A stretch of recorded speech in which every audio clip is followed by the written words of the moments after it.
আপনি জানেন যে আন্তর্জাতিক অপরাধ ট্রাইব্যুনাল কনভিক্টেড 15 জন সেনা কর্মকর্তাকে হাজির করা হয়েছে। এই বিষয়টা আপনি কিভাবে দেখছেন সাকিব?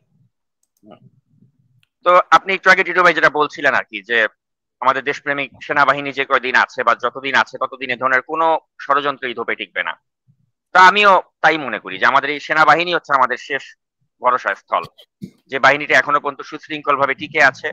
এবং 5ই আগস্টের সেই একটা মানে ওই ধরনের পরিস্থিতির পর থেকে জেনারেল ওয়াকারুজ্জামান যখন তিনি বললেন যে আপনারা আমার উপরে ভরসা করেন, আমি আপনাদের দায়িত্ব নিলাম, তো তিনি কিন্তু দায়িত্ব নিয়ে এখনো পর্যন্ত কোনো ধরনের ফাঁদে কিন্তু তিনি পা দেননি।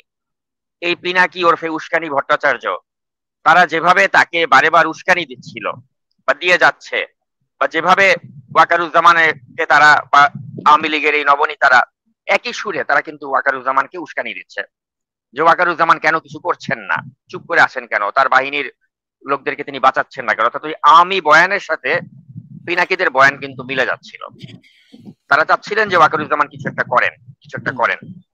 কিন্তু আমরা দেখেছি যে এই মানুষটি কিন্তু 5ই আগস্টের ওই সময় যখন বলা হচ্ছিল যে এই মুহূর্তে দরকার সেনাবাহিনীর সরকার, পুরো ক্ষেত্রটা প্রস্তুত, তিনি চাইলে ক্ষমতা নিতে পারতেন, কেউ কিচ্ছু বলতো না। ক্ষমতা তিনি নেননি। তিনি প্রমাণ করে দিয়েছিলেন যে এই ক্ষমতার প্রতি তার কোনো মোহ নেই। এবং এখনো পর্যন্ত এসে কিন্তু তিনি ওইটাই প্রমাণ করে রাখছেন যে তিনি ক্ষমতা তিনি চান না। তিনি চান একটা নির্বাচন হোক, জনগণের ভোটে একটা সরকার আসুক। এখন সেনাবাহিনীর একজন মানুষ যখন এসে গণতন্ত্রের কথা বলে, ওটা কিন্তু মুনাফেকদের কাছে তাকে চক্ষুশূল বানিয়ে দেয়। শহীদ রাষ্ট্রপতি জিয়াউর রহমান সেনাবাহিনীর একজন মানুষ, কিন্তু সবচেয়ে গণতান্ত্রিক মানুষ ছিলেন তিনি। আওয়ামী লীগের রাজনীতি পুনর্বাসিত হয়েছিল শহীদ রাষ্ট্রপতি জিয়াউর রহমানের উদারতার কারণে। সে কারণেই কিন্তু ভারতীয় বা ভারতের চক্ষুশূলে পরিণত হয়েছিলেন শহীদ রাষ্ট্রপতি জিয়াউর রহমান, যে তুমি সেনাবাহিনীর মানুষ, তুমি কেন গণতন্ত্রের কথা বলছো। এবং আপনি দেখেছেন যে জিয়াউর রহমানকে কিভাবে অকালে প্রাণ দিতে হয়েছিল এই ভারতীয় এই এর কারণে বা তাদের দূরভিসন্ধির কারণে। এখন এই ভারতীয় বা এর গুপ্তচর এই পিনাকি ভট্টাচার্যরা তাদের এখন আবারও চক্ষুশূলে পরিণত হয়েছেন বর্তমানের আমাদের সেনাপ্রধান জেনারেল ওয়াকারুজ্জামান। কারণটা কি? কারণ তিনিও শহীদ রাষ্ট্রপতি জিয়াউর রহমানের মতো তিনি নির্বাচন চান, তিনি গণতন্ত্র চান, তিনি চান যে দ্রুততম সময়ের মধ্যে যেন নির্বাচন উপহার দেন। এবং এই কারণেই কিন্তু আজকে ওয়াকারুজ্জামানকে এই পিনাকি বা পিনাকি গং বা ছোটন গং তারা পছন্দ করছে না, বা এবি পার্টির ব্যারিস্টার ফুয়াদের মতো লোকরা পছন্দ করছে না। যে কারণে তারা কিন্তু দেখবেন উঠতে বসতে তারা সেনাবাহিনীকে গালমন্দ করছে, উঠতে বসতে সেনাপ্রধানকে গালমন্দ করছে। তারা এই গুম খুনের সাথে জড়িত ব্যক্তিদের যে বিচার হচ্ছে সেনাবাহিনীর আন্তর্জাতিক অপরাধ ট্রাইব্যুনালে, এটাকে নিয়েও কিন্তু তারা জল ঘোলা করার চেষ্টা করেছিল। তারা প্রথমে বলেছিল যে জেনারেল ওয়াকার এদের বিচার হইতে দিবে না। তারপরে তারা বলল এরা সবাই পালায় গেছে, এরা একটাও নাই, এদেরকে সবাইকে ওয়াকার সেফ এক্সিট দিয়ে দিছে। আপনি মিথ্যাচার গুলো খেয়াল করেন। তারা জেনারেল ওয়াকারের বিরুদ্ধে প্রথমে বলল সবাইকে উনি সেফ এক্সিট দিয়ে দিছে। আমার প্রশ্ন হইল, সবাই যদি সেফ এক্সিট পায়া থাকে, এই 15 জন তো সেনাবাহিনীর জিম্মাতেই ছিল। জেনারেল ওয়াকারুজ্জামান যদি এদেরকে বাঁচায় দেওয়ার চিন্তা করতেন তাহলে তো সবাইকে উনি ছেড়ে দিতেন। 15 জন তো তাদেরই কাস্টডিতে ছিল। এটা হচ্ছে প্রথম তাদের মিথ্যাচার ধরা পড়ে গেল এর মাধ্যমে। দ্বিতীয় মিথ্যাচার কি ছিল? জেনারেল ওয়াকারুজ্জামান এদের বিচার হইতে দিবেন না। এই মিথ্যাচারটাও যে মিথ্যাচার প্রমাণিত হয়ে গেল কিভাবে? যে এদের বিচার হচ্ছে। তৃতীয় মিথ্যাচার কি ছিল? যে জেনারেল ওয়াকারুজ্জামান এদেরকে ট্রাইব্যুনালে হাজির করবেন না। ওইটাও কিন্তু মিথ্যা প্রমাণ হলো। এদেরকে ট্রাইব্যুনালে হাজির হলো, ট্রাইব্যুনালে তারা উপস্থিত হলো। তারপরে তারা কি বলতেছে, এদেরকে কেন এসি বাসে করে আনা হইলো। অর্থাৎ আপনি যাই করবেন না কেন, এরা একটা না একটা খুদ বাইর করবেই, কারণ এই শালা হারামজাদাগুলি বসেই আছে খুদ বাইর করার জন্য। আমি সরি, আমার মানে ল্যাঙ্গুয়েজ খারাপ হয়ে যায়, কিন্তু এই ল্যাংটা সোলেমান, এই লেফটেন্যান্ট কর্নেল মোস্তাফিজ বা এই ছোটনগঙের বাস্টার্ড গুলা, এরা কিন্তু আপনার কন্টিনিউয়াসলি এরা দোষ ধরতেছে, উস্কানি মারতেছে, ফল্ট বাইর করার চেষ্টা করতেছে। অথচ আইসিটির যে চিফ প্রসিকিউটর মিস্টার তাজুল, তিনি কি বলেছেন? তিনি সেনাবাহিনীর ভূয়সী প্রশংসা করেছেন, সেনাপ্রধানকে তিনি ধন্যবাদ দিয়েছেন, তাদের সহযোগিতার জন্য তাদেরকে ধন্যবাদ দিয়েছেন। তো যেখানে তাদেরই লোক, মানে এই এবি পার্টিরই তো লোক হচ্ছে তাজুল, তিনি যখন বলতেছেন যে তিনি সেনাবাহিনীর আচরণে সন্তুষ্ট, তাদের প্রতি তিনি কৃতজ্ঞ, এবং তিনি বলেছেন যে যারা বিদেশ থেকে অপপ্রচার করতেছেন তারা অপপ্রচার থামান, এরপরে তার কিছু বলার থাকে না যে বিচারটা ফেয়ার হচ্ছে কিনা তাজুলের কথাতেই সব পরিষ্কার, কারণ তাজুল তো তোমাদেরই লোক।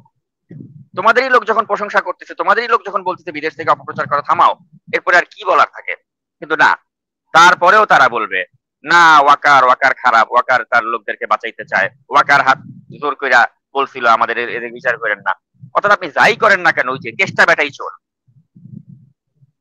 আপনি যাই করেন কেষ্টা বেটাই চোর। কিন্তু কিন্তু অপপ্রচার থামালে সাকিব সমস্যা আছে তো, অপপ্রচার থামালে এই যে মিটার বন্ধ হয়ে যাবে, তো মিটার বন্ধ হলে তো ডলার পাওয়া যাবে না, তখন খাবে কি? সেটাই, কারণ এই মুহূর্তে সবচেয়ে ট্রেন্ডিং হচ্ছে আমি বা আপনি ওয়াকারুজ্জামানের বিরুদ্ধে একটা থাম্বনেল দিব, গালাগালি করব, জেনারেল ওয়াকার খারাপ, জেনারেল ওয়াকার ভারতের লোক, জেনারেল ওয়াকার উমুক তুমুক। দেখবেন ভিডিওতে লাইক আর শেয়ার আর ভিউ এর কোনো অভাব হবে না। আল বটর বাহিনী আইসা আলহামদুলিল্লাহ বলে শেয়ার করবে। দেন কথা হচ্ছে আমরা তো ইস্যুতে গা ভাষাই নাই। শেয়ার করার পিছনে কারণ আছে Sakib, sorry to say that, ওদেরকে বলা আছে তুমি 5 শেয়ার করবা, একটা শেয়ার করলে তুমি একটা বেহেশতের টিকিট পাবে, তো সুতরাং ওরা তো করবি।